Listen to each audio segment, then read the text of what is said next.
하나님 말씀 창세기 2장 7절 말씀입니다. 같이 합독해 올리겠습니다. 여호와 하나님이 흙으로 사람을 지으시고 생기를 그 코에 불어넣으시니 사람이 생령이 된지라. 아멘. 이번 주일에 주시는 하나님 말씀의 제목은 영이 살아야 합니다. 사람이 영이 살아있어야 한다는 겁니다. 창세기 2장 7절 말씀 같이 합독했는데, 하나님께서 사람을 지으실 때 먼저는 흙으로 사람의 몸을 만드셨습니다. 하나님의 형상대로 사람의 몸을 흙으로 만드셨다고 그랬습니다. 그런데 흙으로 사람의 몸을 만드시고 몸만 있으면 그냥 인간의 형태만 있는 겁니다. 하나님의 형상을 닮은 인간의 형태만 있는 거, 인형만 있는 겁니다. 그런데 하나님께서 그렇게만 만드신 게 아니고 사람에게 영을 넣어주셨습니다. 생기를 그 코에 불어넣으시니 사람이 생령이 되었다고 그랬습니다. 이 영은 어디에서 온 거냐면 하나님께로부터 온 것입니다. 영원하신 하나님의 영의 한 분자가 사람에게 오게 된 것입니다. 그래서 사람은 몸은 하나님의 형상대로 흙으로 지음을 받았고, 또 사람의 속사람이니 영은 하나님께로부터 직접 온 영의 한 분자를 받게 된 것입니다. 그런데 다른 존재들에게는, 다른 피조물들에게는, 어느 피조물에게도 하나님께서 영을 넣어주신 일이 없습니다. 동물에게도 식물에게도 영은 존재하지 않습니다. 다만 자기의 지음을 받은 그 육체의 본성을 따라서 사는 정도인 것입니다.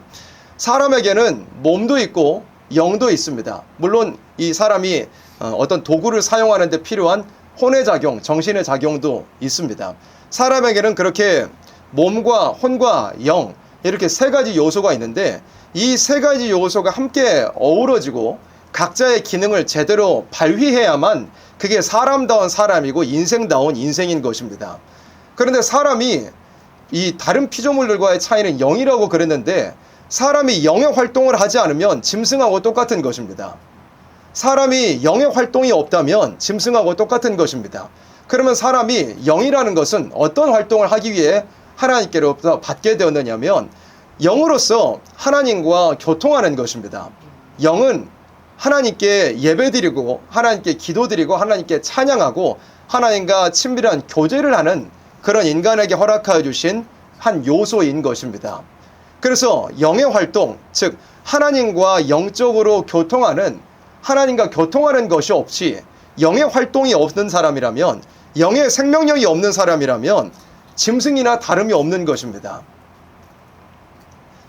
여기 앞에 말씀 제가 띄웠는데 전도서 3장 19절 말씀입니다. 인생에게 임하는 일이 일반이라 다 동일한 호흡이 있어서 이에 죽음같이 저도 죽으니 사람이 무엇보다요?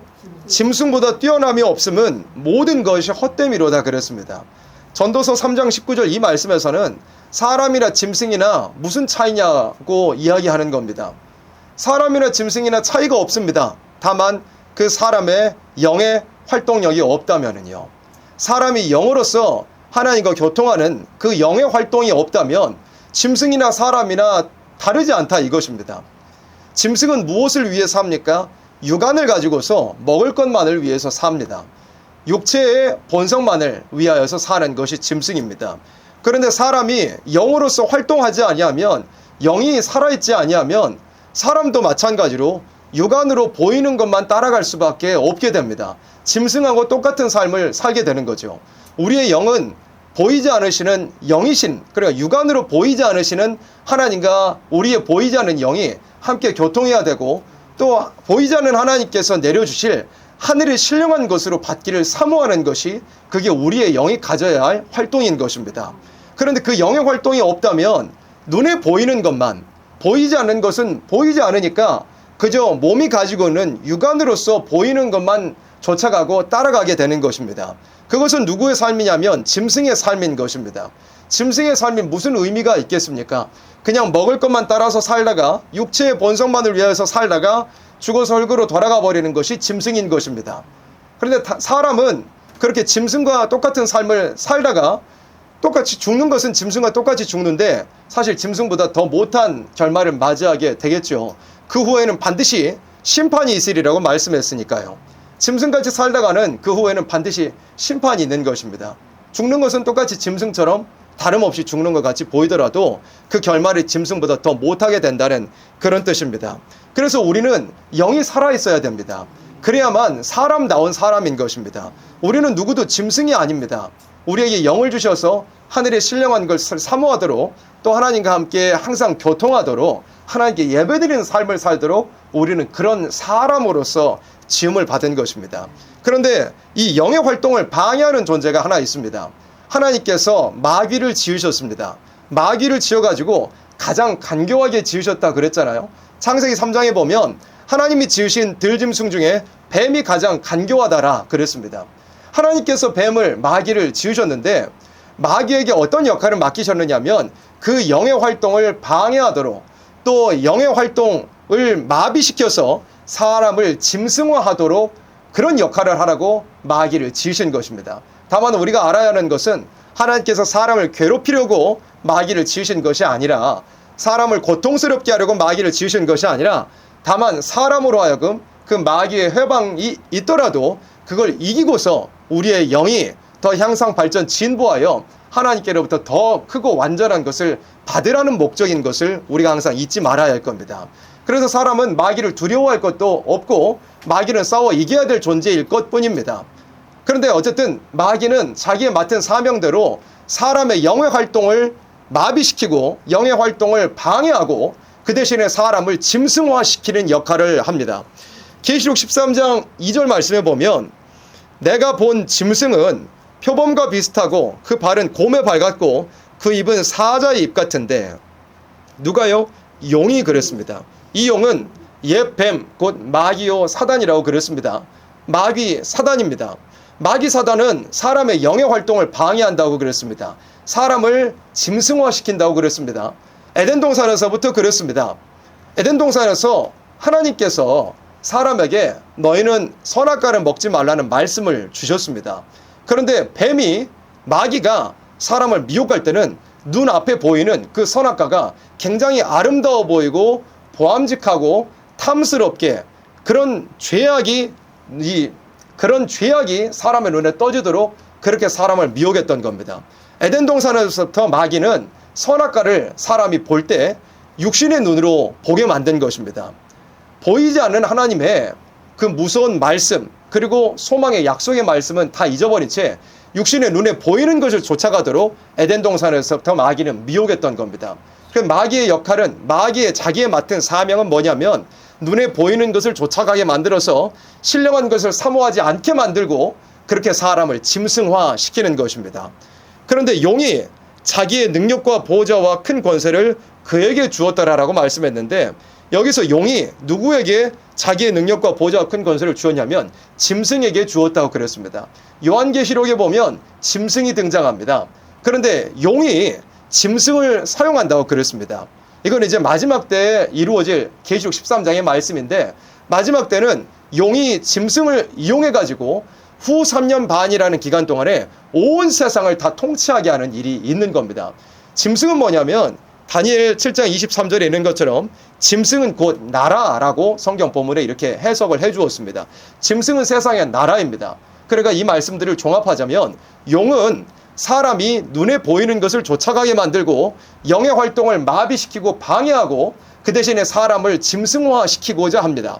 그리고 요한계시록에 보니까 이 용이 마지막 때에 짐승이라는 존재를 사용해서 사람들을 짐승화시킨다 그랬는데, 이 짐승은 성경에서 해석을 해줄 때 세상의 나라라고 한 겁니다. 그러면 붉은 용은 공중의 권세를 잡고서 이 땅에서 짐승을 이용하여 역사한다는 겁니다. 짐승이 뭡니까? 이 세상의 나라라는 건데, 이 땅에서 눈에 보이는 것만 쫓아가게 만드는, 보이지 않는 것은 없다고 하게 만드는 그런 나라들을, 그런 사상을 가진 나라들을 세워가지고 사람들을 짐승화시키는 일을 한다는 것입니다. 그러면 그걸 좀 어려운 말로 하자면 무신론이라고 합니다. 하나님이 없다 이겁니다. 하나님 눈에 보이지 않으시는데 하나님이 어디가 있느냐 이것입니다. 그게 무신론입니다. 그 대신에 눈에 보이는 것이 전부라고 이야기하는 유물론인 것입니다.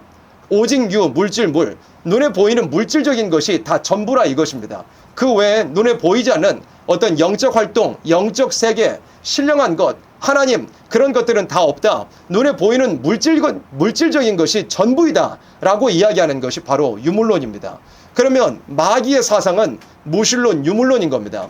영의 활동을 모두 부정하고 그저 육안으로 보이는 육체의 정욕만을 위해서 따라가게 만드는 것이 마귀의 사람을 미혹하는 목적인데, 마귀가 붉은 용이 이 땅에서 나라를 사용한다고 말씀을 한 겁니다. 이 세상에 무신론과 유물론 사상을 가진 나라들을 사용한 건데, 그 사상이 무슨 사상이냐면 바로 공산 사상인 겁니다. 공산주의는 1848년 마르크스와 엥겔스의 공산당 선언에서부터 본격적으로 등장했고, 1917년에 러시아에서 일어난 공산 폭동으로부터 공산 정권이 세계 3분의 1 지역을 차지하는 데까지 예언대로 이루어진 사실이 되었습니다. 마귀는 공산 사상을 이용합니다. 공산주의의 핵심은 뭐냐면 무신론입니다. 하나님은 없다 이겁니다. 공산주의의 핵심은 뭐냐? 유물론입니다. 눈에 보이는 것이 전부라 이것입니다. 그 사상으로서 사람들은 미혹한다는 것입니다. 과거에는 공산주의라는 무신론, 유물론이라는 그 사상이 과거에는 뒤집어 엎는 사상에 불과했습니다. 낫과 망치 들고서 가진 자들을 뒤집어 엎고 우리 인간들이 불평등도 없는, 계급도 없는, 다 같이 잘 먹고 잘 사는 세상을 만들자는 게 이 공산주의자들의 공산주의의 그 수법, 전술이었던 겁니다. 그런데 이제는 공산주의 사상이, 붉은 용의 이 사상이 더 미혹적인 것으로 바뀌어지게 되었습니다. 뒤집어 엎자는 것도 없지는 않지만 이제는 공산 사상이, 공산주의가 사람들을 미혹하는 방식으로 바뀌게 된 것입니다. 어느 영역에서나 사람들로 하여금 영적인 것을 인정하지 않도록 하는, 하나님이 없다고 생각하게 만드는 사상으로 사람들을 살아가게 만듭니다. 창조가 어디 있느냐? 왜 성별은 남자와 여자만 있느냐? 그리고 왜 남자와 여자만 서로 사랑해야 되느냐? 그리고 죄가 어디 있느냐? 심판이 어디 있느냐? 천국이 어디 있고 지옥이 어디 있느냐? 여러 미디어나 여러 언론이나 모든 교육이나 모든 법조계나 모든 정치인들의 정책에서도 하나님을 인정하지 않는 그런 이 마귀의 미혹들은 곳곳에 스며들어 있어서 세상 모든 사람들로 하여금 하나님이 계시다는 것을 다 잊어버리게 하는, 그렇게 해서 영적인 활동은 전부 마비시켜버리고 그 대신에 사람들을 다 짐승화시켜버리고 눈앞에 보이는 것만 쫓아가게 만드는 그런 오늘의 현실이 우리는 살고 있는 것입니다. 계시록 13장 8절 말씀에 보면 후 3년 반이라는 기간이 되면 죽임을 당한 어린 양의 생명책에 창세 이후로 농명되지 못하고, 그 다음 두 번째 줄에 보세요. 이 땅에 사는 자들은 다 어떻게 합니까? 다 짐승에게 경배하리라 그랬습니다. 이 땅에 사는 모든 사람들이 다 짐승에게 경배한다는 것은 모든 사람들이 다 짐승화 되어버린다는 것입니다.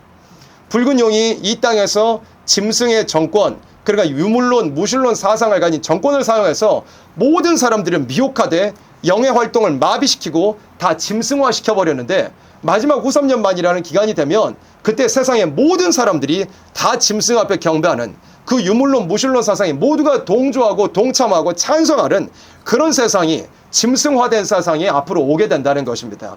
세상이 이런 시간을 맞이하기 위하여 오늘에 보이는 모든 사람들의 모습들도 짐승화되어 가는 모습들이 다 보이고 있습니다. 전혀 하나님이 어디 있느냐는 생각을 하지 않은 그런 세대입니다. 신령한 것을 도무지 사모하지 않은 그런 시대입니다. 그저 짐승과 다름없이 그저 눈앞에 보이는 먹을 것과, 그리고 먹을 것을 위한 그 돈과, 그리고 자기의 육체의 정욕과 쾌락을 위하여서만 인생의 참된 가치라고는 도무지 생각하지 않고 살아가는 이 세대인 것입니다. 사상이 이와 같은 계시록 13장과 같은 후 3년 반 짐승이 통치하되 모든 사람이 그 앞에 엎드려 경배하는 그 세상을 향하여서 오늘에도 열심히 다른 박질, 곤두박질 치고 있는 것입니다. 그리고 하박국 말씀해 보세요. 하박국 1장 6절. 하박국 성경에서도 이 종말에 대해서 하나님께서 하박국 선지자를 통해서 예언하게 하셨는데, 보라, 내가 사납고 성급한 백성, 그 땅의 넓은 곳으로 다니며 자기의 소유 아닌 거할 것들을 점령하는 갈대아 사람을 일으켜나니. 하나님께서 갈대아 사람을 일으켰다 그랬습니다. 갈대아 사람은 구약의 역사적인 배경 속에서는 바벨론의 나라를 의미합니다. 그런데 바벨론이 어떤 나라였느냐면 북쪽 길로 쳐들어와서 하나님 백성들의 나라였던 유다를 멸망시켰던 그런 나라였습니다. 하나님께서 저 북방에 하나님을 인정하지 않는 아주 강하고 성급한 그런 족속들을 일으켰다고 말씀을 한 겁니다. 구약의 역사에서 북방에 바벨론이라는 세력을 하나님께서 일으켜 놓으셨던 겁니다. 그리고 그 바벨론의 세력을 하나님의 진노의 막대기, 몽둥이와 같이 사용하셨던 건데, 이 마지막 때도 이 예언이 동일하게 성취되어야 할 것입니다. 그래서 방금 계시록 13장에서 설명한 것처럼 붉은 용이 이 땅에서 사용하는 나라, 유물론, 무신론 사상을 가진, 즉 공산 정권이 이 마지막 때에 북방에 자리 잡고 나올 것을 예언한 그런 말씀입니다. 실제로 이 말씀이 이루기 위해서 세계 3분의 1 지역을 공산 세력들이 차지해야 돼 저 북반구의 3분의 1 지역을 차지한 것이 이미 이루어진 현실에 있는 것입니다.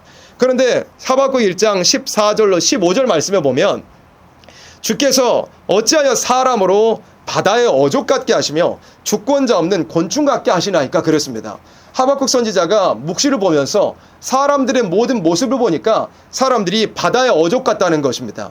바다의 어족이 무엇입니까? 물고기입니다. 물고기가 뭐 대단한 지능이 있는 것이 아니잖아요. 그냥 먹을 것을 위하여서 별 생각 없이 이리저리 때로 몰려다니다가 사람이 낚시하면 잡히고 그물을 치면 거기에 걸려드는 것이 그게 물고기입니다. 또 다른 큰 물고기에게 그저 입을 벌리면 쏙쏙 들어가서 잡혀 먹히는 게 그게 물고기들이라는 것입니다.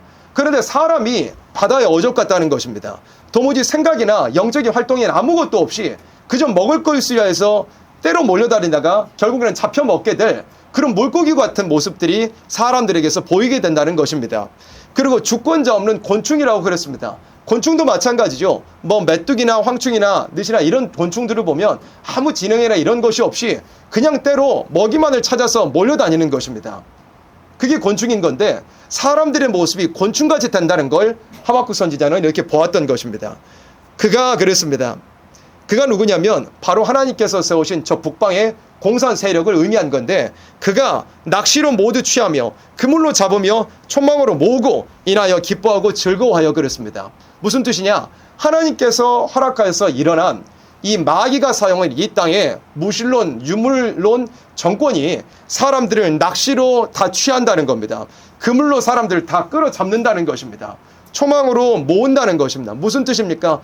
온 세상 사람들을 다 무신론, 유물론 사상으로 낚아내고 미혹하게 될 것을 하박국 선지자는 이렇게 예언한 것입니다. 그래서 세상은 계시록 13장에 아까 보았던 그 예언대로 또 하박국 1장에 있는 이 예언대로 붉은 마귀가 원하는 대로 유물론, 무신론 사상으로 모두가 다 기울어져 살고 있는 것을 우리는 보고 있습니다. 하물며 어린아이들의 학용품에도 어떤 문구가 있는 걸 봤냐면 Make your world라는 그런 문구가 적혀 있는 걸 저는 봤습니다. 그게 무슨 뜻입니까? 너의 세상을 만들어라는 겁니다. 너의 세상을 만들어라요. Make your world가 너의 세상을 만들라고 볼펜이 색깔이 아름답게 알록달록 돼 있는데 거기에 그런 문구가 다 적혀 있었던 겁니다. 너의 세상을 만들라고요. 무슨 뜻입니까? 하나님을 인정하지 말라는 겁니다. 네가 네 인생이 주인공이고 너는 너의 세상을 만들어 살아라. 너의 마음에 원하는 대로 살아라는 것입니다. 하나님은 인정하지 않아도 된다. 눈에 보이는 것이 전부 다 내 원하는 대로 내 육체의 이 타락한 본성을 따라서 너의 원하는 삶을 살아라고 어린아이들이 색칠 공부하는 그런 색연필 볼펜에도 다 그런 문구들이 적혀 있는 겁니다. 그런 식으로 전혀 모르는 사이에 그것도 그러나 굉장히 가까이에 미혹이라는 것은 우리를 둘러싸고 있는 것입니다. 온 세상 모든 사람들은 그 미혹에 다 삼켜져서 바다의 어족같이 주권자 없는 곤충같이 되어가고 있는 짐승화 되어가고 있는 오늘입니다. 그런데 우리는 어떻게 되어야 되겠습니까? 영이 살아있는 사람이 되어야 되는 것입니다. 그러면 우리의 영이 살기 위해서는 가장 먼저 우리는 중생받아야 됩니다. 반드시 우리가 중생받아야 영이 살게 됩니다. 에베소서 2장 말씀인데 에베소서 2장 1절에 너희의 허물과 죄로 죽었던 너희를 살리셨도다. 우리가 예수님을 만나기 전에는 우리의 허물과 죄로 인하여서 우리의 영이 다 죽어있는 상태였습니다. 여기서 허물과 죄로 죽었던 너희를 살리셨도다 그랬잖아요. 우리가 육체가 죽어있던 것은 분명히 아닙니다. 육체는 여전히 살아있었던 겁니다. 그런데 그 영에 대해서 말씀한 건데 우리의 영이 예수님을 만나기 전에는 내가 지은 그 허물과 죄로 말미암아 내 영이 죽어있었던 것입니다. 영이 죽었다는 표현은 뭐냐면 내 영이 소멸되어 없어졌다는 그런 뜻이 아니고 내 영이 해야 할 그 본연의 활동, 하나님과 교통하고 하나님께 예배드려서 영이 생명력 있고 활동력 있는 그런 것이 전혀 없었던 상태를 성경에서는 영이 죽어 있었다고 표현한 겁니다. 예수님을 만나기 전에는 우리가 하나님께 예배드리지도 않고 신령한 것을 사모하지도 않았으니까 우리의 영이 다 죽어 있었던 것입니다. 그런데 2절에 또 보세요. 그때 너희가 그 가운데서 그러니까 허물과 죄 가운데 생하여 무엇을 좇았습니까? 이 세상 풍속을 좇았다는 것입니다. 짐승 같은 이방인들의 모든 모습들을 따라하면서 살았다는 것입니다. 풍속이 뭡니까? 사람들의 모든 생활 양식을 풍속이라고 표현하죠. 먹는 것도 마찬가지고 시간을 사용하는 것, 물질을 사용하는 것, 머리부터 발끝까지의 모든 모습들, 그 다음에 생활 모든 습관들을 다 합쳐서 풍속이라고 표현하는 건데, 옛날에 우리가 예수님을 만나기 전에 우리의 영이 죽어 있었을 그 당시에는 우리가 다 세상 풍속을 좇아서 이방 짐승들과 같이 똑같이 살았다는 것입니다. 공중의 권세 잡은 자를 따랐다 그랬습니다. 마귀를 따라다녔다는 것입니다. 곧 지금 불순종의 아들들 가운데서 역사는 영이라고 이렇게 말씀했습니다. 지금도 마귀는 살아서 불순종의 아들들, 불택자들 가운데 짐승화시키는 그런 일을 열심히 하고 있는 것입니다. 3절에 전에는 우리도 다 그 가운데서 뭘 따라서요? 우리 육체의 욕심을 따라 지냈습니다. 육체를 따라가면 사람이 짐승화되는 겁니다. 그러나 우리는 영을 따라서 살아야 되는 것입니다. 육체와 마음에 원하는 것을 하여 다른 이들과 같이 본질상 진노의 자녀였더니 그 본질 자체로 그 존재 자체가 심판을 향하여 달려가는 그런 사람이었다는 것입니다. 그런데 4절에 긍휼에 풍성하신 하나님이 우리를 사랑하신 그 큰 사랑을 인하여 5절에 허물로 죽은 우리를 어떻게 하셨습니까? 그리스도 예수 안에서 살리셨고 너희가 은혜로 구원을 얻은 것이라 그랬습니다. 그래서 예수님을 만나게 된 사람은 옛날에 지었던 모든 허물과 죄가 다 용서를 받고 죽었던 그 영이 새롭게 살아나게 되는 것입니다. 그것을 표현할 때 중생이라고 하는 것입니다. 예수님을 믿고 모든 죄를 회개하고 성령을 받아들이는 그 순간에, 성령께서 우리에게 찾아오시는 그 순간에 성령께서는 우리의 죽은 영을 다시 활동하도록, 다시 생명력이 있도록 살려주시는 것입니다. 그게 우리가 예수님을 믿어서 받게 되는 중생인 것입니다. 그래서 우리가 영이 살아있어야 하는데 가장 먼저 영이 살기 위해서는 우리가 중생을 받아야 합니다. 예수님을 인격적으로 영접하고 성령이 우리에게 오셔서 우리의 죽었던 영을 살려주시는 일이 있어야 되는 것입니다. 그리고 영이 살아난 사람으로서는 어떻게 합니까? 육체가 먹을 양식이 필요하고 육체가 숨쉬는 공기, 호흡이 필요한 것처럼 영도 옛날에 죽었을 때는 양식도 필요 없고 호흡도 필요 없겠지만 예수님을 만나서 영이 살아나게 된 사람에게는 영의 양식도 이제 필요하게 됐습니다. 영의 호흡도 필요하게 된 것입니다. 영의 양식이 무엇입니까? 하나님의 신령한 말씀인 것입니다. 그래서 중생을 받아 죽었던 영이 살아나게 된 사람으로서 영의 양식인 말씀도 우리가 날마다 먹어야 우리의 영이 생명력, 활동력을 가질 수 있습니다. 그리고 영도 호흡해야 되는 것입니다. 항상 영적인 호흡, 즉 기도의 생활이 우리에게 있어야만 우리의 영이 생명력, 활동력이 있을 수 있게 되는 것입니다. 중생받지 않으면, 영의 양식을 먹지 아니하면, 영의 호흡을 하지 아니하면 영이 죽어있는 상태로서 짐승과 다름이 없는 것입니다. 그 다음에 우리의 영을 살게 하는 것은 무엇이냐면 영적 예배인 것입니다. 영의 그 본연의 기능이 무엇이라고 그랬습니까? 하나님과 교통하는 것, 하나님께 예배드리는 것이 우리 영이 해야 할 본연의 활동, 기능이라고 그랬습니다. 로마서 12장 1절 말씀입니다. 그러므로 형제들아 내가 하나님의 모든 자비하심으로 너희를 권하노니 무엇을요? 너희 몸을 하나님이 기뻐하신 거룩한 산 제사로 드리라. 이는 너희의 드릴 영적 예배니라 그랬습니다. 몸을 가져와서 하나님께 거룩한 산 제사로 드리라고 한 것입니다. 무슨 뜻입니까? 하나님께 예배의 자리로 나오라는 것입니다.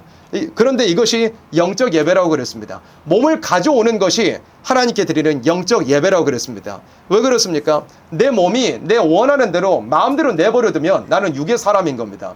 짐승과 같은 사람인 겁니다. 그러나 나의 이 타락한 본성을 쳐서 복종을 시키고 내 몸을 하나님 원하시는 시간에 하나님 원하시는 거룩한 장소로 가져간다면 나는 육체를 굴복시켰습니다. 그 대신에 나는 성령을 조차 따라가게 된 것입니다. 그러면 나는 짐승이 아니고 영이 살아있는 신령한 사람이 되는 것입니다. 그래서 내 육체의 모든 소욕을 다 절제시키고 육체의 모든 욕구를 다 눌러놓고 그 대신에 하나님 원하시는 시간, 하나님 원하시는 거룩히 구별된 장소에 가서 내 몸을 바쳐 예배를 드린다면 나는 육을 따라가는 짐승과 같은 사람이 아니오 성령의 지배, 성령의 주관하심을 받는 신령한 사람, 영의 사람이 되는 것입니다. 그래서 우리의 몸을 가져다 드리는, 몸을 하나님께 드리는 영적 예배는 우리의 영이 활동력이 있게 하는 것입니다. 우리의 영이 생명력이 있게 하는 것입니다. 그 다음에 또 무엇이겠습니까? 영을 살게 하는 것, 우리의 사적인 신앙도 필요한 것입니다. 요한복음 1장에 보면 나다나엘이 예수님을 만나는 장면이 나옵니다. 빌립이라는 사람이 예수님께 먼저 부르심을 받았습니다. 빌립이 나다나엘을 찾아가서 내가 예수님을 만났다고 그랬습니다. 나다나엘이 빌립을 따라갔습니다. 나다나엘은 예수님을 처음 뵈러 가는 거였는데 예수님은 나다나엘을 알고 계셨습니다. 나다나엘에게 말씀하셨습니다. 나는 네가 무화과 나무 아래에 있을 때 보았다고 하셨습니다. 나다나엘이 깜짝 놀랐습니다. 그 장소는 아무도 모르는 사이에 자기 혼자만 하나님과 조용히 기도하는 그런 무화과 나무 아래 그 장소였는데 예수님께서 그걸 알고 계시고 그걸 또 보았다고 하시는 겁니다. 분명히 자기가 기도할 때는 아무도 보지 못하는 곳인 줄로 알고서 그렇게 기도했는데 예수님은 자기를 보았다고 하시는 겁니다. 무슨 뜻이겠습니까? 나다나엘이 거룩히 구별해 놓은 자기의 그 기도의 장소에서 드리는 모든 기도가 하나님께 상달되었고 우리 주님께서도 그 나다나엘을 지켜보고 계셨다는 것입니다. 우리에게도 이러한 사적 신앙생활이 필요합니다. 이렇게 주일을 만나서 공적 예배로 나오는 것도 우리의 영을 살게 할 뿐만 아니라 우리의 받은 은혜를 가지고 교회 문 밖을 열고 나가서 우리의 일상으로 돌아가서도 우리의 영의 활동이 계속 이어지게 해야 되는 것입니다. 거기서 필요한 것은 우리의 사적 신앙생활에서의 영의 활동이 필요한 것입니다. 쉬지 않고 우리의 영이 하나님을 찾아야 되는 것입니다. 영이 하나님을 찾는 것은 이런 공적 예배만을 통해서 하나님을 찾는 것이 아니고 우리의 모든 일상 속에서 집안일을 할 때나 길을 걸어갈 때나 직장생활을 할 때나 잠자리에 누울 때나 일어날 때나 어느 순간에든 하나님께 예배드리고 하나님과 교통하는 우리의 사적인 신앙생활, 사적인 영의 활동이 반드시 있어야 된다는 것입니다. 이것이 없으면 세상이 너무나 악하기 때문에 우리의 영이 마귀의 흑암에 눌리게 되어 있습니다. 마귀의 압력에 눌리게 되어 있다 이겁니다. 세상의 온갖 더러운 것들, 유물적인 것들이 우리의 영을 방해하게 되는 것입니다. 그래서 우리의 영을 그 활동력을 유지하기 위해서는 사적인 신앙생활이 반드시 필요한 것입니다. 그리고 또 우리의 영을 살게 하는 것 무엇이 필요하느냐면 죄와의 싸움이 필요한 겁니다. 이사야 59장 2절 말씀에 보면 오직 너희 죄악이 너희와 너희 하나님 사이를 내었고 너희 죄가 그 얼굴을 가리워서 너희를 듣지 않으시게 함이니 그랬습니다. 사람이 오직 딱 한 가지 때문에 하나님과 멀어집니다. 사람이 인격이 부족해서 사람이 육체가 연약해서 사람이 또 하나님에 비해서는 그 존재 자체가 너무나 작은 존재라서 그래서 하나님과 멀어지는 게 절대 아닙니다. 다른 어떠한 이유 때문에 하나님과 멀어지는 것이 아니라 이겁니다. 오직 유일한 딱 한 가지의 이유, 하나님에 대한 그 죄악, 하나님의 말씀에 순종하지 않은 것, 그 죄악 때문에 오직 딱 한 가지 그 죄악이라는 이유 때문에 하나님과 사람 사이는 멀어지게 되어 있습니다. 그런데 우리가 죄를 지면 우리의 영의 활동이 점점 방해를 받게 됩니다. 우리의 영의 활동이 타격을 받게 된다 이것입니다. 그러면 우리가 영이 살아있는 사람이 되기 위해서는 어떻게 해야 됩니까? 죄와 싸워야 되는 것입니다. 육체를 따라가지 아니하고 성령을 쫓아서 행하는, 그러므로 우리가 죄와 싸우고 죄를 정복하고 죄를 이기는 사람이 돼야 되는 것입니다. 그런데 죄라는 것을 점점 용납하면 하나님과 사이가 점점 멀어지게 되어 있습니다. 그런데 죄라는 것의 특성은 뭐냐면 작은 죄가 점점 커지게 된다는 겁니다. 죄에 대하여서 무뎌지게 만든다는 것입니다. 죄에 대하여서 젖어들게 만든다는 것입니다. 그러니까 우리가 작은 죄라도 용납하지 않고 우리의 영이 항상 깨어있고 깨끗하기 위하여서 죄와 싸우는 생활이 우리에게는 필요한 것입니다. 그리고 요한 3서 2절 말씀입니다. 앞에 말씀 보시면서 같이 합독해 보겠습니다. 사랑하는 자여, 내 영혼이 잘된 같이 내가 범사에 잘되고 강건하기를 간구하노라. 아멘. 사람이 형통하게 되는 비결이 여기에 나와 있습니다. 세상적으로 잘 되는 것이 중요한 것이 아니고요. 사람이 진짜 참으로 형통하게 되는 그 비결은 사랑하는 자여, 내 영혼이 잘된 같이 그랬습니다. 사람이 잘 돼야 되는 것의 첫 번째는 뭐냐면 먼저 영혼이 살아있어야 됩니다. 영의 활동력, 생명력이 있어야 됩니다. 그러고 나면 범사에 잘 된다고 그랬습니다. 영이 하나님과 항상 대화하고 하나님과 교통하고 하나님께서 주시는 것을 받아 누리면 모든 범사에 잘 될 수밖에 없는 겁니다. 그리고 우리의 육체까지라도 강건하기를 내가 간구하노라 그랬죠. 우리의 영의 활동이 살아있다면 우리의 육체도 강건하여질 수 있습니다. 우리의 영의 활동이 살아있으면 우리의 육체까지라도 강건하여질 수 있는 것입니다. 우리의 육체가 아직은 모두가 피곤하고 지치고 노쇠하고 병약한 오늘의 현실에 있지요. 그러나 어쨌든 우리의 영의 활동이 살아만 있다면 하나님께서 약속하신 대로 오직 여호와를 앙망하는 자에게는 새 힘을 주신다고 말씀한 것처럼 우리의 영이 아무쪼록 하나님과 교통하는 살아있는 활동력이 있다면 말씀에 약속하신 대로 우리의 몸도 완전한 변화를 받을 수 있는 데까지 이룰 수 있다는 말씀입니다. 그래서 우리의 영이 살아가는 것이 너무나 중요한 것입니다. 그 다음에 마지막 말씀 보도록 하겠습니다. 데살로니가 전서 5장 23절입니다. 평강의 하나님이 친히 너희로 온전히 거룩하게 하시고 또 너희 온 영과 혼과 몸이 우리 주 예수 그리스도 강림하실 때 흠없게 보존되기를 원하노라. 아멘. 예수님 재림을 맞이할 자격이 무엇이냐? 너희 온 영과 혼과 몸이 그리스도 예수 강림하실 때 흠없이 보존되어 있어야 된다는 것입니다. 우리의 영의 활동이 살아있어야 된다는 겁니다. 영이 생명력이 있어야 재림하실 예수님을 맞이할 수 있다는 것을 말씀한 것입니다. 그래서 아무쪼록 하나님께서 사람을 지으실 때 생령으로 지으셨다 그랬습니다. 지으심을 따라서 우리에게 그 영의 기능을 주신 것처럼 우리의 영이 죽어있지 아니하고, 영이 죽어서 짐승과 같은 삶을 살지 아니하고, 또 이 너무나 죄악 가득한 세상, 마귀의 미혹이 가장 강하게 미쳐지는 이러한 세상 가운데서 우리가 물들지 아니하고, 우리 영이 마비되지 아니하고, 정말 하나님과 항상 교통하고 생명력, 활동력 있는 그런 영으로서 영이 잘됨으로 우리가 재림하실 예수님을 맞이할 수 있는 그런 자격을 이루기까지 나아갈 수 있는 그런 모두들이 반드시 되어지기를 소망합니다. 아멘.